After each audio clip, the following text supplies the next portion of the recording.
येत्या 5 तारखेला जो महाराष्ट्रामध्ये मराठी माणसाचा मोर्चा मुंबईमध्ये होतोय, तो मोर्चा ऐतिहासिक मोर्चा असणार आहे।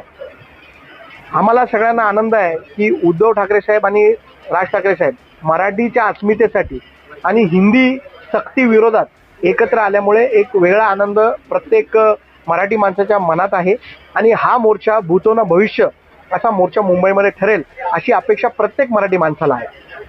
आम्ही उद्धव साहेबांचं एक पत्र आहे, जे पत्र उद्धव साहेबांनी सर्व मराठी माणसांसाठी लिहिलेलं आहे।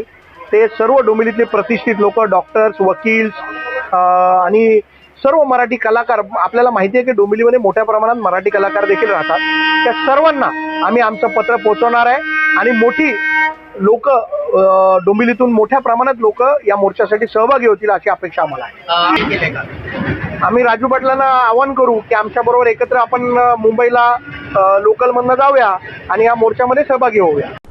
डोंबिवलीची संस्कृती अशीच आहे की एखाद्या नागरिकांच्या समस्यांवर पक्ष बाजूला ठेवून किंवा पक्षाचा अजेंडा ठेवूनच सर्वसाधारण नागरिकांसाठी आम्ही एकत्र येतोच आणि त्या मुद्द्यावरच आम्ही त्या मागच्या वेळेस आम्ही त्या पलावा ब्रिजसाठी आम्ही एकत्र आलेलो होतो।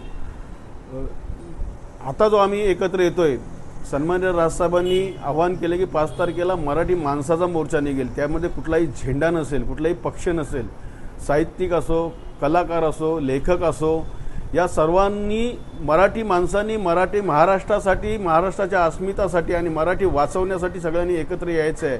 जो सरकार मराठी भाषेवर आघात करण्यासाठी हिंदीची पहिलीपासून सक्ती करते आणि तो बालमनावर तो परिणाम करून महाराष्ट्राची संस्कृती बिघडवण्याचा जो प्रयत्न करतो, त्या मुद्द्यावर मराठी माणूस एकत्र यावा असं सन्माननीय राजसाहेबांनी आवाहन केलं आणि त्यांना सकारात्मक उत्तर असं उद्धवजी ठाकरेंनी दिलं। ही अतिशय आनंदाची गोष्ट आहे।